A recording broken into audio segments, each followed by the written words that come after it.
Hello students, myself Sibi Manoj from MIT College Pune. Today I am here to discuss with you all about heredity and variation. Already we have finished with my two lectures.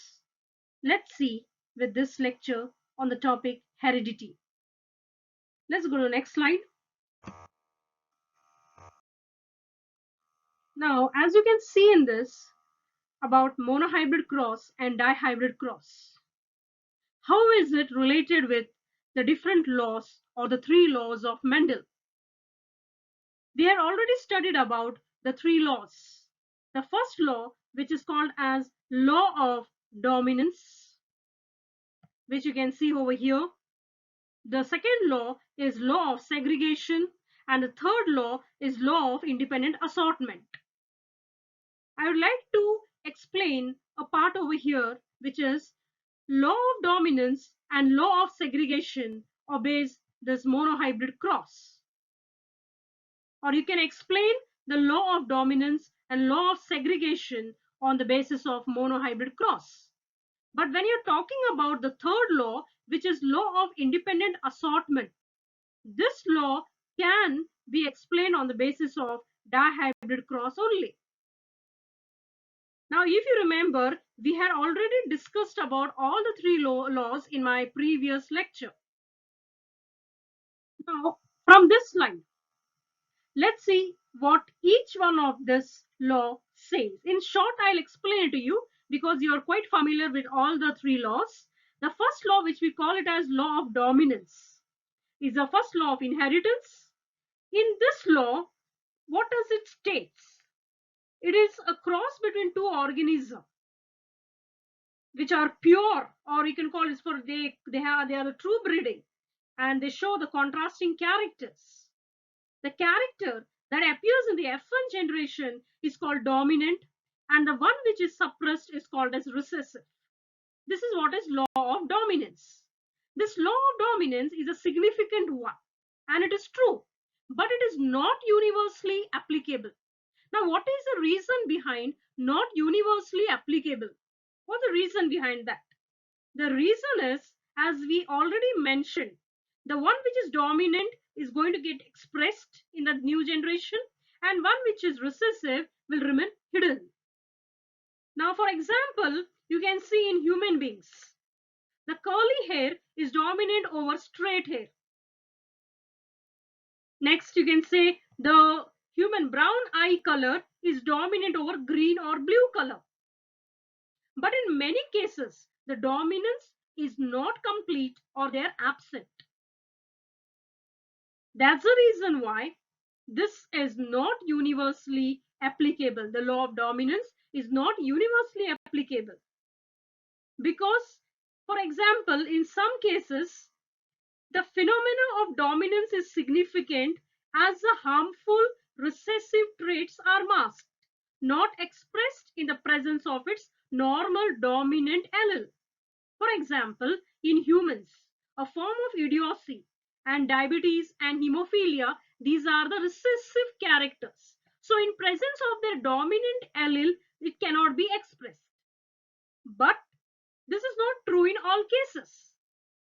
That's the reason why it is not universally applicable, which is the law of dominance.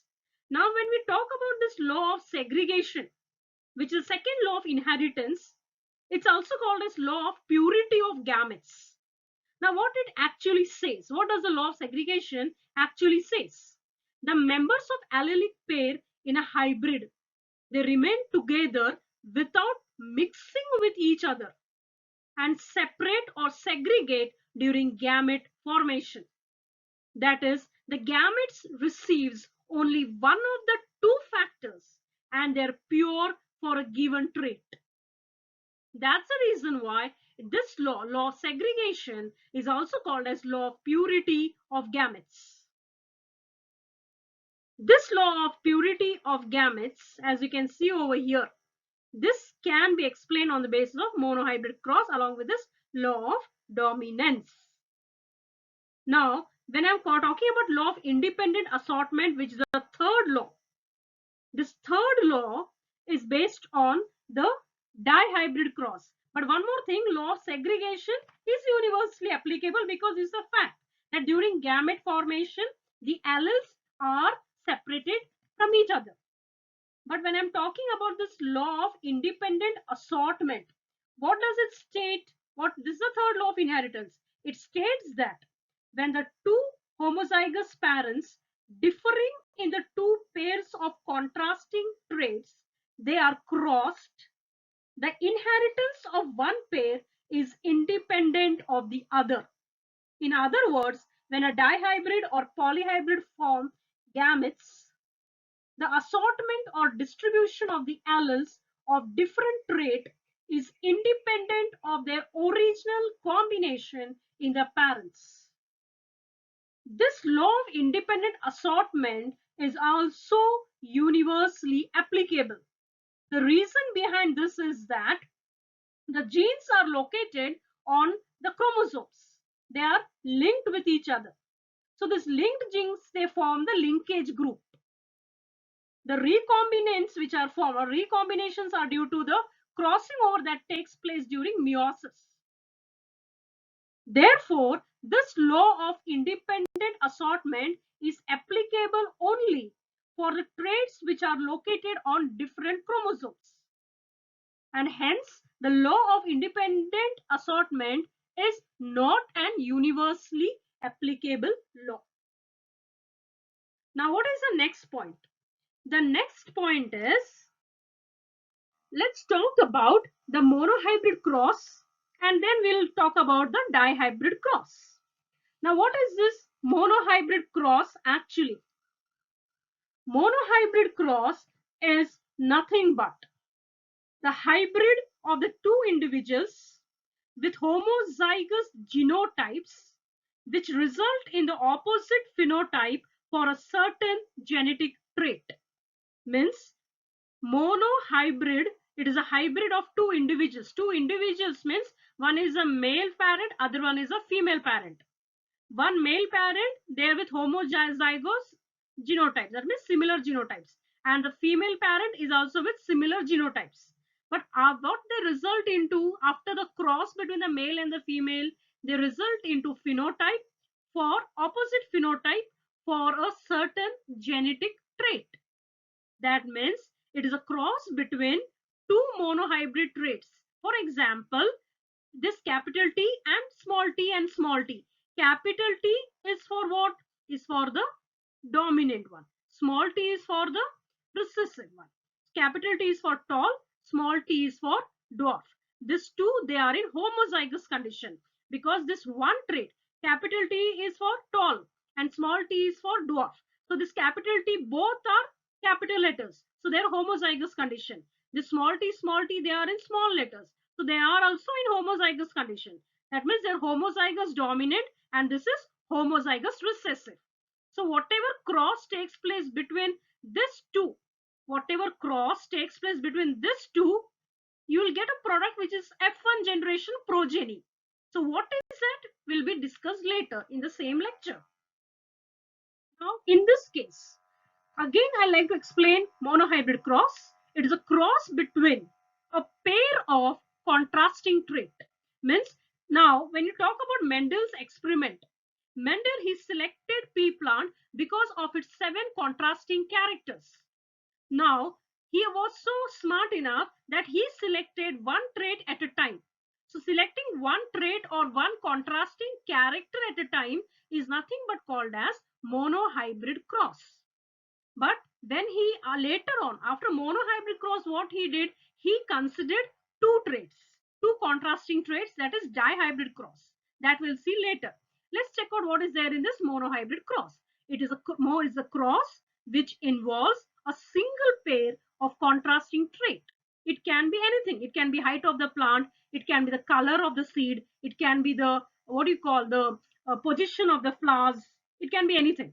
So here Mendel has selected, for example, he has taken the height of the plant.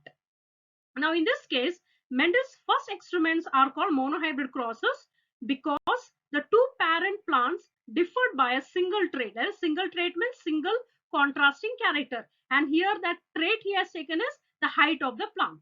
So what he did, he crossed a tall pea plant with a short pea plant. For example, what he has done, he has taken capital T is a male parent, small t is a female parent, and P stands for parent.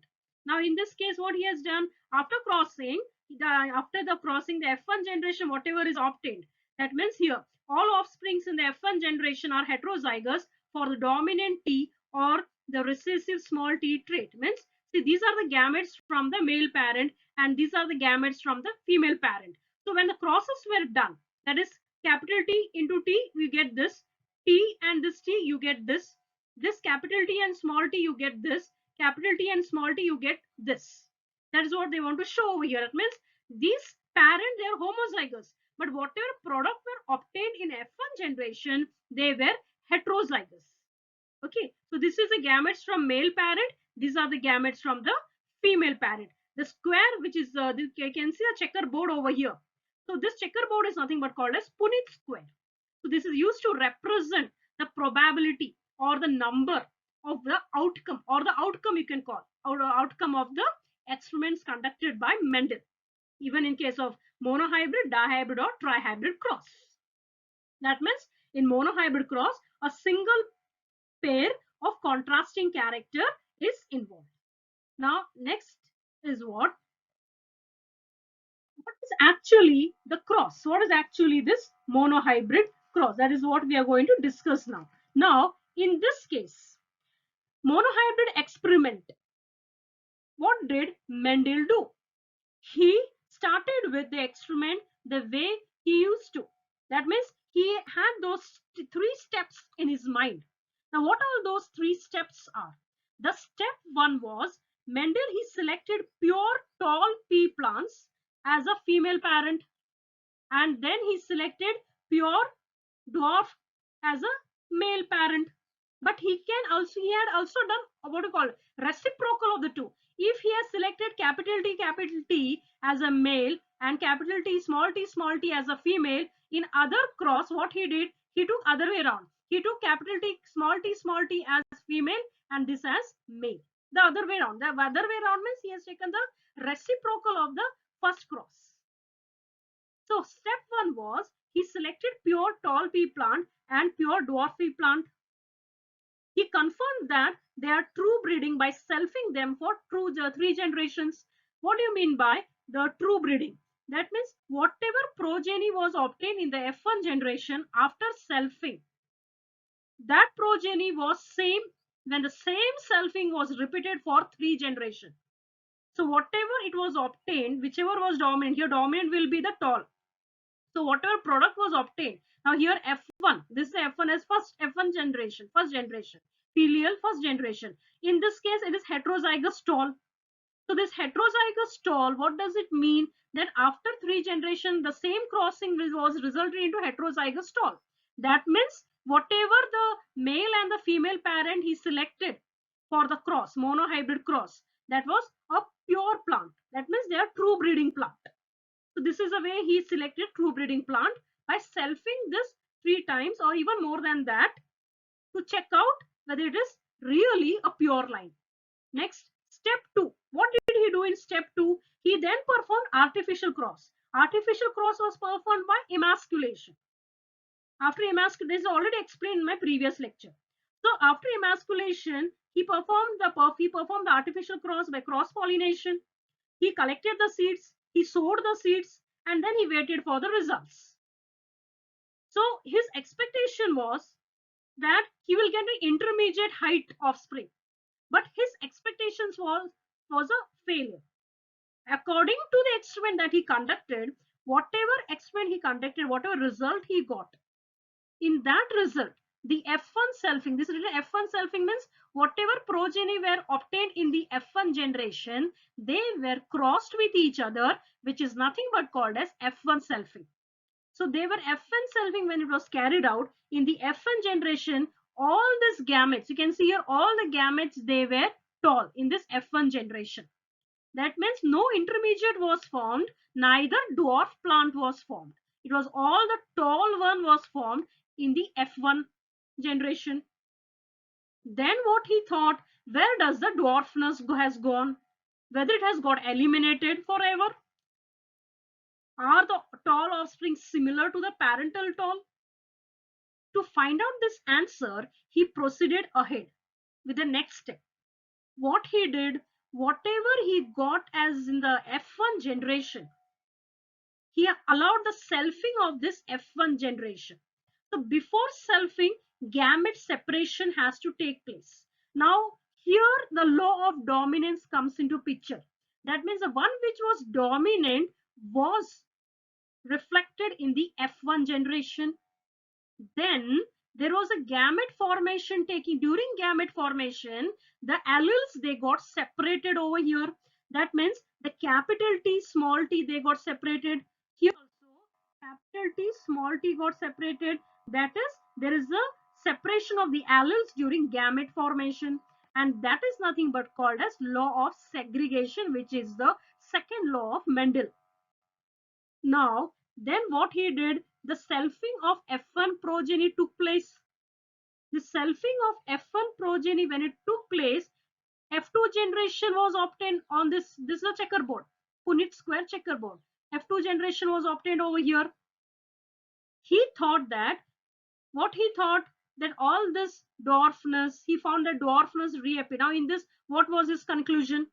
Now, F1 was selfing, this gamete separation took place, and this is the result of the F2 generation.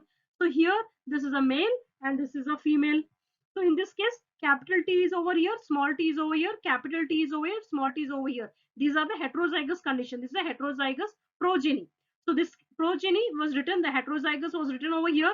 So this is where capital T over here, capital T, small t over here, then again small t, capital T over here in this box, and then small t and small t over here. So what was obtained? He found, what did he found? That dwarfness. Now small t is a recessive, homozygous recessive. So this dwarfness reappeared in the F2 generation. So what he thought, it may be due to the female dominance. Then what he did, then he, just to check whether the result remains the same or not, he interchanged it. Right now what he did, capital T was a male and this was female. So now this he took as female and he took this as male, which is a reciprocal cross of the monohybrid cross. Reciprocal means the one which was male in the previous cross was made into as a female, considered as a female, and the one which was male was considered as a female, female as a male. Now after the reciprocal cross, whatever product obtained, the progeny obtained in F2 generation was the same as that of the monohybrid, normal monohybrid cross. So what is, he got a similar result. He got all the tall in F1 generation. That is all he got tall in F1. This all are tall because capital T is over here, which is dominant. So all are tall in the F1 generation. And then what? Dwarf and the tall and dwarf he got in F2 generation, and the ratio was the same. Now how many are there tall here? 1, 2, 3. So 3 tall he has got in the normal cross. 3 tall was also obtained in the, what do you call, in the reciprocal cross. Now along with that, he has also got 1 dwarf over here, which is seen over here. That means 3 tall and 1 dwarf. This phenotypic ratio is 3:1. 3 tall and 1 dwarf. Now this is phenotypic because there are 3 tall and 1 dwarf. Now this is homozygous tall, but this is heterozygous tall. This is heterozygous tall, and this is homozygous dwarf because they are recessive and they're homozygous. And this is a phenotypic ratio. So when I'm talking about genotypic ratio, genotypic means genetic constitution of each one of this. Phenotypic means the external appearance, the observable characters of a particular plant over here. That's phenotypic. Genotypic, genetic constitution. Now 3:1 is the phenotypic. So when you call the genotypic ratio, how will you write it up? So this 3 can be 1, 2, 3. That is, 1 is this and this is what? 2. These two are similar.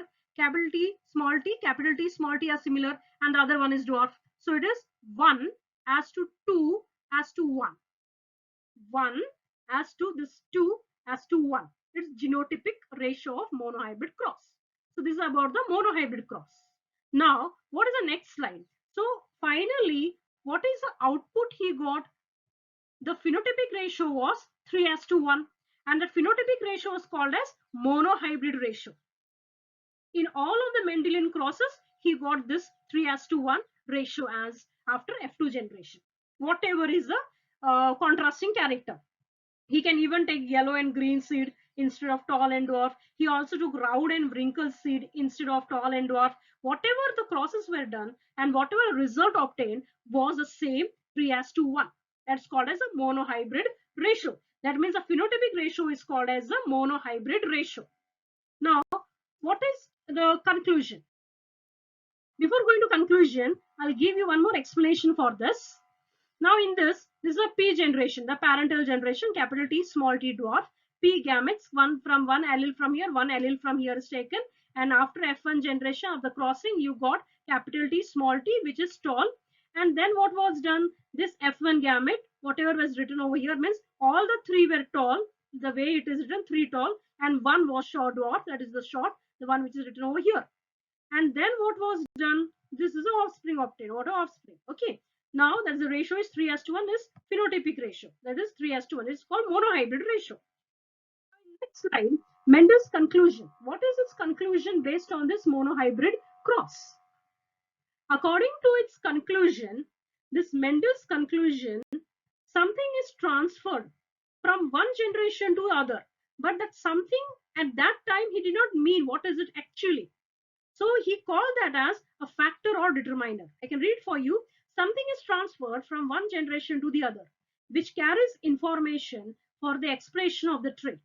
This something in particulate in nature is particulate in nature. He called it as factor or determiner. And Mendelian factor is now termed as gene. This gene is present on the chromosomes in a linear fashion and at a specific position. That position is called as loci. Each gene, they exist in two alleles, and those are or allelomorphous, we can call it as, and govern expression of alternate phenotype such as tall and dwarf. Okay, now on the basis of the result of F1 generation of monohybrid crosses for all the 7 traits Mendel proposed. So what he proposed, these are the conclusions. Now what are the next slide? That means these are the conclusions on the basis of the experiment done of monohybrid cross. The next is some more conclusions. Copies of inherited traits are separated during gamete formation or gametogenesis. Means whatever the alleles were there, they were separated during gamete formation or gametogenesis. Second is, when present in two forms, one form was dominant over the other, while the other one was recessive trait. Will show itself, which will express itself only when it is present in two copies. That is, it will express during homozygous condition. So in dominant can be expressed in both homozygous, heterozygous, and recessive can be expressed in only in homozygous state. So this is what is conclusion based on the monohybrid cross. That is, there are two forms. One is dominant form, other one is recessive. Okay, next. Now what is next? That is this monohybrid cross, it's supporting the law of dominance. You can explain the law of dominance and law of segregation based on this monohybrid cross. Now, next is dihybrid cross. Now, as a name gives over here, dihybrid. What do you mean by dihybrid? Di means two, hybrid means something different, two in nature. What is this hybrid? Now, when I'm talking capital T and small t, so that is called hybrid. So when I'm calling it capital T and capital T is homozygous. So dihybrid means capital T, small t, because both the alleles are different. They are not identical. So they are called hybrid. Hybrid is because of hybridization. Now suppose if I'm calling small t and small t, I cannot call that as a hybrid. I can call it as hybrid as capital T and small t. That is the meaning of the word hybrid. So what is dihybrid cross? It is a cross between two different genes that differ in two observed traits. Two observed traits means two contrasting traits out of that 7 traits. Now in monohybrid, we took only the height of the plant. Here we can take the color of the seed, we can take the texture of the seed, we can take the height of the plant. Any two of the trait we can take at a time to study the dihybrid cross.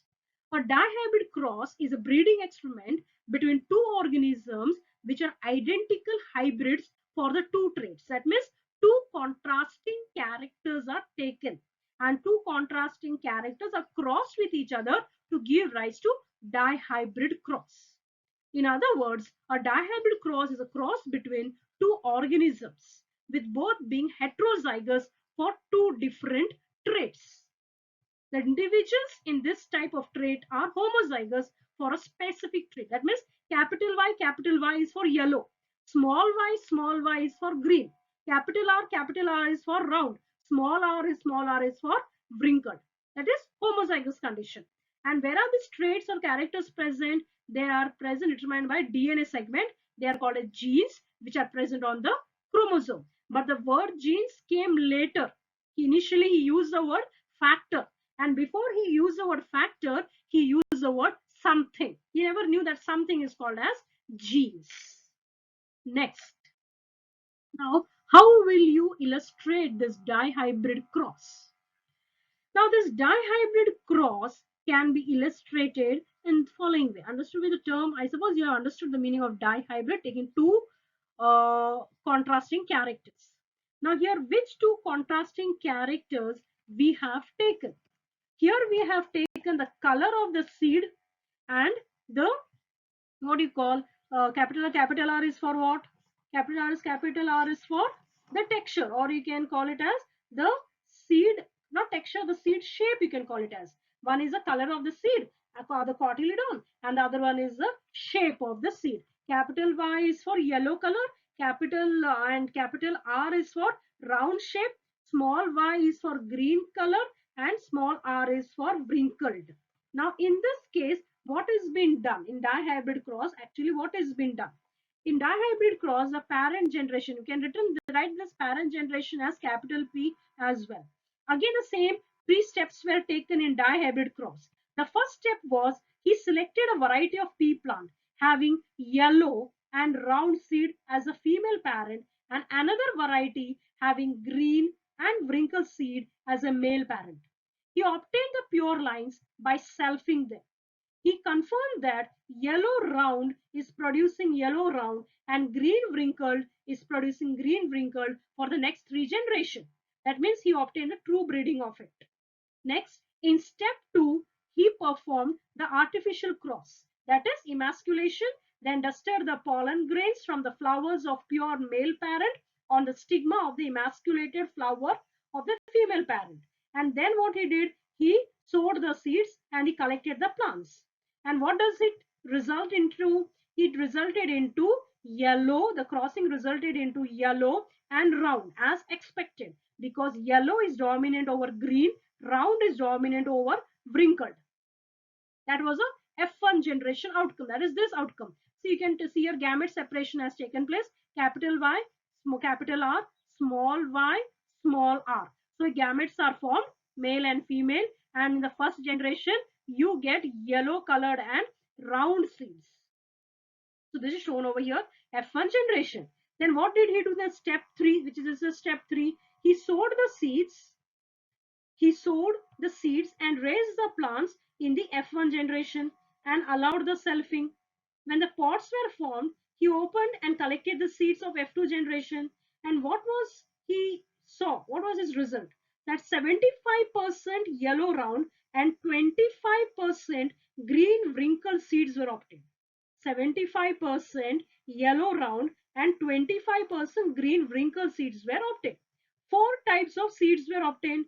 What are those four types of seeds? Yellow round was obtained, green round was obtained, yellow wrinkled was obtained, green wrinkled was obtained. And the ratio was, what was the ratio? 9:3:3:1. This was the ratio obtained in the dihybrid cross.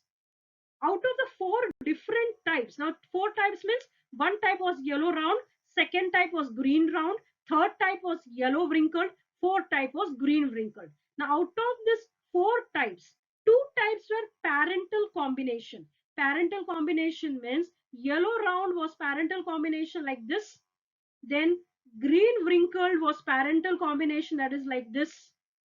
The two which was newly formed were the recombinants or the newly formed plants, such as green, round, yellow, wrinkled. Now this supported the law of independent assortment. Now in this case, he performed reciprocal crosses also in dihybrid cross, and to his surprise, he noticed that whatever was the result obtained in the normal dihybrid cross, the same result was obtained in the reciprocal cross as well. That means every time he got the same pattern, both dominant in F1 generation and in F2 generation, he got both dominant in large number, one dominant and other recessive in less number, the other dominant and the first recessive also in less number, and both recessive is the least number. And whatever phenotypic ratio he obtained, that is called as dihybrid cross. Now here, what is the phenotypic ratio? 9:3:3:1.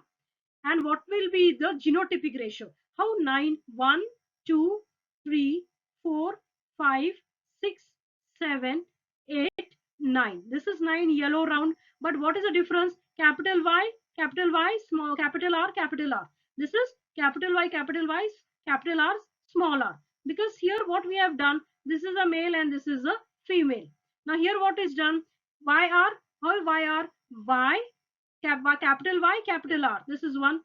Capital Y, small r. This is other. Small y, capital R. And then small y, small r. Means what is happening? The separation of the gametes takes place and the fusion takes place between the alleles, different alleles. Here the same thing is repeated over here. Then there is a cross taking place between each of this male and the female. And this is what is the outcome in the Punnett square, which is explained over here.